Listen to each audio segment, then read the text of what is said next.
Well, as Sir Geoffrey's already pointed out, we are halfway through this report, Cathy.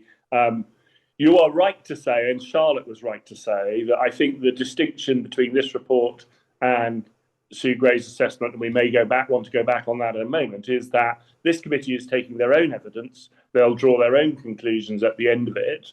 They'll take their view based on, I think, full knowledge and full new independent evidence, as well as evidence that the Gray inquiry took, plus meeting Boris Johnson. At the end of it, we'll see exactly what they say.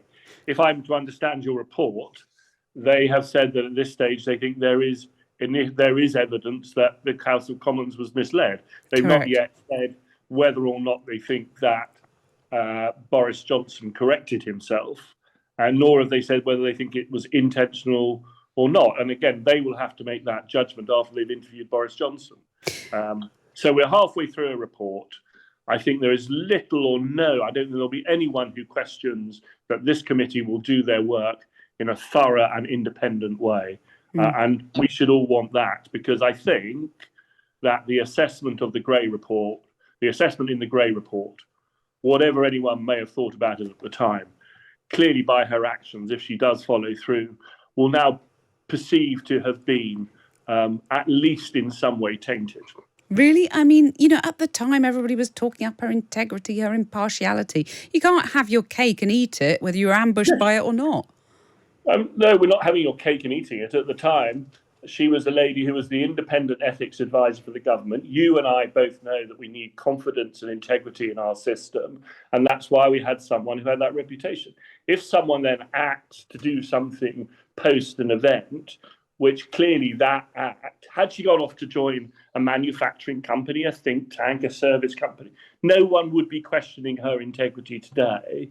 The question is, she's gone off and made a very deliberate political decision, which is not only angering Conservative MPs and calling into question her integrity, it's also angry, as I understand it, very senior members of the civil service, because they feel they're being tainted by this action. It's not having your cake and eat it, it's merely pointing out that post an event, someone has done something which, had we all known this beforehand, she probably would not have been allowed to do this inquiry in the first place. But it is only like Tony Blair appointing Jonathan Powell, isn't it?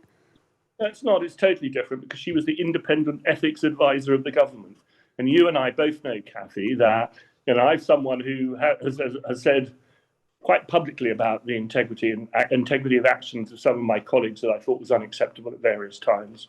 This is about someone who was in charge of the government ethics process. And therefore, that is the key difference. And I think that we should all be very concerned, journalists, politicians, civil service, about this, because it undermines all of our integrity. So you think Rishi Sunak should block the appointment, do you? It won't be Rishi Sunak. It will either be the Perm Sec of the Cabinet Office, or it will be the Akoma Committee. Well, there's some suggestion that the Prime Minister himself could get involved.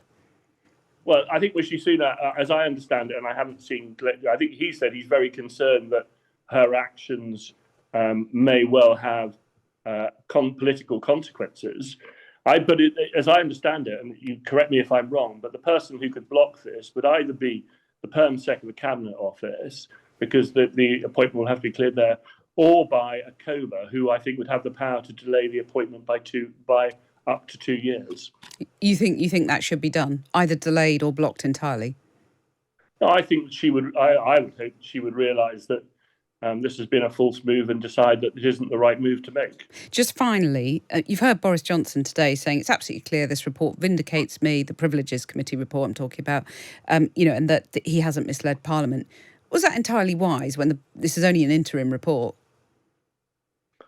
Well, as Sir Geoffrey said, I can't speak for Boris Johnson. Personally, I wouldn't have commented on a report halfway through when I was yet to give my own evidence. At Times Radio, we bring the front pages to life. Tune in to hear me, Cathy Newman, on Drive every Friday, 4 till 7.